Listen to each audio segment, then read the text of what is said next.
കുടുംബത്തെയും കൂട്ടി കേരളത്തിൽ നിന്നും കാശ്മീരിലേക്കുള്ള യാത്ര തുടങ്ങിയപ്പോൾ ഞാൻ അറിഞ്ഞിരുന്നില്ല കർണാടകയിൽ നമ്മൾ മലയാളികൾക്ക് ഒരിക്കലും അംഗീകരിക്കാൻ കഴിയാത്ത കാഴ്ചകളാവും കാണേണ്ടി വരിക എന്നുള്ള കാര്യം. കേരളത്തിൽ നിന്നും കാശ്മീരിലേക്കുള്ള യാത്ര തുടരുകയാണ്. ബാംഗ്ലൂരിൽ ഞങ്ങൾ താമസിക്കുന്ന ഹോട്ടലിൽ നിന്നും രാവിലെ തന്നെ ലഗേജ് എല്ലാം പാക്ക് ചെയ്ത് യാത്ര തുടങ്ങി. ഇന്നൊരൽപ്പം കൂടുതൽ ദൂരം യാത്ര ചെയ്യാനാണ് തീരുമാനിച്ചിട്ടുള്ളത്. മനോഹരമായ ബാംഗ്ലൂരിലെ കാഴ്ചകളും കണ്ട് രാവിലെ 9 മണിയോടുകൂടിയാണ് യാത്ര തുടങ്ങിയിട്ടുള്ളത്. വഴിയരികിൽ കണ്ടതാണ് ഒരു ഓട്ടോറിക്ഷയെ പൂർണ്ണമായും കരിമ്പ് ജ്യൂസ് അടിക്കുന്ന കടയായി മാറ്റിയിരിക്കുന്നു. കണ്ടിട്ട് ഓട്ടോ ഓടുന്ന കണ്ടീഷനിലാണെന്ന് തോന്നുന്നു. വണ്ടിയുടെ സുരക്ഷയ്ക്കായി അടുത്തുള്ള മരത്തിൽ വണ്ടി ചങ്ങല കൊണ്ട് ബന്ധിച്ചിട്ടുമുണ്ട്. പാഴായി പോകേണ്ടിയിരുന്ന വാഹനങ്ങൾ കൊണ്ട് ഇന്ത്യയിലെ പലയിടങ്ങളിലും ഇത്തരം മികച്ച ആശയങ്ങൾ നടപ്പാക്കി കണ്ടിട്ടുണ്ട്. 9:30 ബംഗളൂരുവിലെ ട്രാഫിക്കിൽ നിന്നും മോചനം കിട്ടി. നല്ല ഭംഗിയുള്ള മികച്ച ഹൈവേയിലൂടെയാണ് ഇപ്പോഴുള്ള യാത്ര.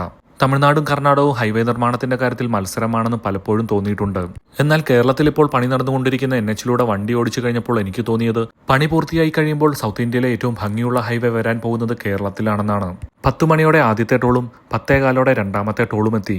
വിൻഡ് മില്ലുകൾ വഹിച്ചുകൊണ്ടുള്ള ലോറികൾ ഹൈവേയുടെ സൈഡിൽ പാർക്ക് ചെയ്തിരിക്കുന്നു. ഈ വിൻഡ് മില്ലുകളെല്ലാം കൂടുതലും നിർമ്മിക്കുന്നത് തമിഴ്നാട്ടിലാണ്. 10:15 ബ്രേക്ക്ഫാസ്റ്റ് കഴിക്കാനായി നല്ല കടകളൊന്നും കാണാനില്ല. നീതുവിന്റെ വിശപ്പിന്റെ അലാറം അടിക്കാൻ തുടങ്ങിയിട്ട് നേരം കുറയായി. ഒടുവിൽ 10:30 ഒരു കട കണ്ടെത്തി. 2 സെറ്റ് പൂരിയാണ് ഓർഡർ നൽകിയത്. ഭക്ഷണം എത്തിയപ്പോൾ നീതുവിന്റെ മുഖം കണ്ടാൽ ലോട്ടറി അടിച്ചാൽ പോലും ഇത്രയും സന്തോഷം ഉണ്ടാവുമെന്ന് തോന്നുന്നില്ല. 2 സെറ്റ് പൂരിക്കും 1 സെറ്റ് ഇഡലിക്കും വെള്ളത്തിനും എല്ലാത്തിനും കൂടി 240 രൂപയാണ് ആയിട്ടുള്ളത്. ഭക്ഷണവും കഴിച്ച് യാത്ര തുടർന്നു. ടോൾ പ്ലാസകൾ നിരവധി കടന്നുപോയി. വഴിയരികിൽ കണ്ടതാണ് ഒരു കുടുംബത്തുള്ള വാഹനങ്ങളെല്ലാം ഒരുമിച്ച് പൂജിക്കുന്നതാണെന്ന് തോന്നുന്നു. എല്ലാവരും പരമ്പരാഗത വസ്ത്രമാണ് ധരിച്ചിട്ടുള്ളത്. കുമ്പളങ്ങയിലോ മറ്റോ ചുവപ്പ് കളർ നിറച്ച് അത് പൊട്ടിച്ച് ഓരോ വാഹനത്തിന്റെയും വീലിനടിയിൽ വെക്കുന്നുമുണ്ട്. ഓരോ നാട്ടിലും ഓരോ ആചാരങ്ങൾ. ഹൈവേയിലൂടെയുള്ള യാത്രകളിൽ പലയിടങ്ങളിലും റോഡ് പണി നടക്കുന്നുണ്ട്. ഞങ്ങളിപ്പോൾ യാത്ര ചെയ്യുന്ന ഹൈവേയുടെ പൊതുചിത്രം ഇതാണ്.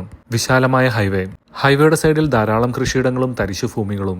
ഹൈവേ യാത്രയാണെങ്കിലും അത്ര വിരസമായ യാത്രയൊന്നുമല്ല. ഓരോ സ്ഥലങ്ങൾ പിന്നിടുമ്പോഴും കണ്ണിന് കൗതുകമുണർത്തുന്ന കാഴ്ചകൾ മാറി വന്നുകൊണ്ടേയിരിക്കുന്നു. ടോൾ പ്ലാസകൾ എത്തുമ്പോഴാണ് പലയിടങ്ങളിലും കുറച്ച് അധികം ആൾക്കാരെ കാണാൻ സാധിക്കുന്നത്. അല്പമെങ്കിലും സജീവമായ പ്രദേശങ്ങൾ ടോൾ പ്ലാസകൾ തന്നെ. പലതരത്തിലുള്ള വഴിയോര കച്ചവടക്കാർ. വണ്ടി ഒതുക്കി അല്പനേരം വിശ്രമിക്കുന്നതിനും ലഘുഭക്ഷണങ്ങൾ കഴിക്കുന്നതിനും ധാരാളം കടകൾ. ഇപ്പോൾ ഇവിടെയെല്ലാം പേരയ്ക്കയുടെ സീസണാണെന്ന് തോന്നുന്നു. വഴിയരികിലെല്ലാം ധാരാളം പേരയ്ക്ക വിൽപ്പനക്കാരുണ്ട്. ഒരാളുടെ കയ്യിൽ നിന്നും ഒരു പേരയ്ക്ക വാങ്ങി. ഒരു പേരയ്ക്കയുടെ തൂക്കം 400 ഗ്രാമാണ്. പേരയ്ക്ക കട്ട് ചെയ്തു മസാല ഇട്ട് തന്നു. 40 രൂപയാണ് പേരയ്ക്കയ്ക്ക് വിലയായി വന്നത്. പേരയ്ക്കായും കഴിച്ച് ഞങ്ങൾ യാത്ര തുടർന്നു. വഴിയരികിൽ ഒരു ആൾക്കൂട്ടം കണ്ടുകൊണ്ട് വണ്ടി ഒതുക്കിയതാണ്. ഹൈവേയിൽ നിന്നും സർവീസ് റോഡിലേക്ക് ഇറങ്ങി ആൾക്കൂട്ടത്തിനടുത്തേക്ക്. ആദ്യം കരുതിയത് ഒരു കൊച്ചു ക്ഷേത്രത്തിൽ എന്തോ പൂജ നടക്കുകയാണെന്നാണ്. എന്നാൽ അടുത്തേക്ക് ചെന്നപ്പോഴാണ് കാര്യം പിടികിട്ടിയത്. ചെറിയ പൂജയൊന്നുമല്ല ഇവിടെ നടക്കുന്നത്. സംഭവം മൃഗബലിയാണ്. എന്നാൽ എനിക്കത് ഇവിടെ കാണിക്കാൻ സാധിക്കില്ല. കാരണം അത് കാണുന്നവർക്ക് ഒരുപക്ഷെ അസ്വസ്ഥത ഉണ്ടാക്കിയേക്കാം. എന്തൊക്കെയോ കാര്യമായ പൂജകളും നടക്കുന്നുണ്ട്. തമിഴ്നാട്ടിലും കർണാടകത്തിലും ഇത്തരം കുലദൈവ ക്ഷേത്രങ്ങൾ ധാരാളം കാണാൻ സാധിക്കും. എന്നാൽ സാധാരണ ക്ഷേത്രങ്ങളുമായി ഇവയ്ക്ക് യാതൊരു ബന്ധവും ഉണ്ടായിരിക്കുകയുമില്ല. ഇവിടുത്തെ ആചാരങ്ങളെല്ലാം തികച്ചും വ്യത്യസ്തമായിരിക്കും. ക്ഷേത്രത്തിൽ അധിക സമയം നിൽക്കാതെ യാത്ര തുടർന്നു. 1:30 വഴിയരികിൽ കണ്ട ഒരു ധാബയുടെ സൈഡിൽ വണ്ടി ഒതുക്കി.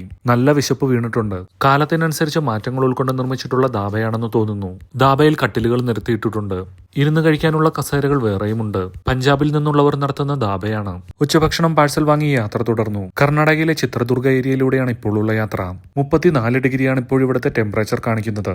ടോൾ പ്ലാസകൾ നിരവധി കടന്നുപോയി. മനോഹരമായ ഗ്രാമക്കാഴ്ചകളും കണ്ട് കൃഷിയിടങ്ങൾക്ക് നടുവിലൂടെയാണ് ഇപ്പോഴുള്ള യാത്ര. വഴിയരികിൽ കണ്ടതാണ് പാറയെടുത്തൊരു വലിയ മല തന്നെ ഇല്ലാതായിരിക്കുന്നു.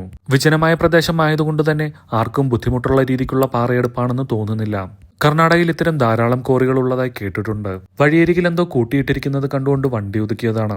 വണ്ടിയിൽ നിന്നിറങ്ങി സൂക്ഷിച്ചു നോക്കിയപ്പോഴാണ് സംഭവം എന്താണെന്ന് പിടികിട്ടിയത്. ചോളം ഉണക്കാൻ ഇട്ടിരിക്കുന്നതാണ്. കുറച്ചേറെ പ്രദേശത്തു തന്നെ ചോളം ഉണക്കാൻ ഇട്ടിട്ടുണ്ട്. സർവീസ് റോഡിലാണ് ഉണക്കാൻ ഇട്ടിരിക്കുന്നത്. ചെറിയൊരു കാർഷിക ഗ്രാമമാണെന്ന് തോന്നുന്നു. എല്ലാം കൊച്ചു കൊച്ചു വീടുകളാണ്. മേയാൻ വിട്ട കന്നുകാലികളെ കൂട്ടിക്കൊണ്ടുവരുന്ന ഗ്രാമീണർ. ബസ് കാത്തിരിപ്പ് കേന്ദ്രമെല്ലാം കന്നുകാലി കൂടായി മാറിയിരിക്കുന്നു. ഗ്രാമക്കാഴ്ചകളും കണ്ട് ഞങ്ങൾ യാത്ര തുടർന്നു. ഇപ്പോൾ ഞങ്ങൾ സഞ്ചരിച്ചുകൊണ്ടിരിക്കുന്ന ഹൈവേയുടെ ഓരങ്ങളിലെല്ലാം ധാരാളം ചോളം ഉണക്കാനിട്ടിട്ടുണ്ട്. കണ്ണിനും മനസ്സിനും ആനന്ദം നൽകുന്ന മനോഹരമായ കാഴ്ചകൾ കണ്ടാണ് യാത്ര. 5:45 ഹൂഗ്ലി അടുക്കാറായിരിക്കുന്നു. ഓൺലൈനിൽ ഒരു ഹോട്ടൽ റൂം ബുക്ക് ചെയ്യുന്നതിനായി വണ്ടി വഴിയരികിൽ ഒതുക്കി. മനോഹരമായ അസ്തമയവും കണ്ട് ഹോട്ടൽ റൂമും ബുക്ക് ചെയ്ത് യാത്ര തുടർന്നു. 6:45 ഹൂഗ്ലിയിലെത്തി. 7 മണിയോടെ ഓൺലൈനിൽ ബുക്ക് ചെയ്ത ഹോട്ടലിനടുത്തെത്തി. ചെക്ക് ഇൻ നടപടികൾ പൂർത്തിയാക്കി ലഗേജും എടുത്ത് നേരെ റൂമിലേക്ക്. മനോഹരമായ റൂമാണ് കിട്ടിയിട്ടുള്ളത്. 2200 രൂപയാണ് ഈ റൂമിന് റെന്റായി വന്നിട്ടുള്ളത്. റൂമിലെത്തി ഒന്ന് ഫ്രഷപ്പ് ആയതിനു ശേഷം ഡിന്നർ ഹോട്ടലിൽ തന്നെ ഓർഡർ നൽകി. നല്ല രുചികരമായ ഭക്ഷണമായിരുന്നു കിട്ടിയത്. 2 പേരുടെ ഭക്ഷണത്തിന് 465 രൂപയാണ് ആയിട്ടുള്ളത്. ഇന്ന് ആകെ മൊത്തം ഓടിയ ദൂരം 432 കിലോമീറ്റർ. ടോളിനായി ആകെ ചെലവായത് 815 രൂപ. ഇന്നത്തെ ആകെ ചെലവ് 3900 രൂപ.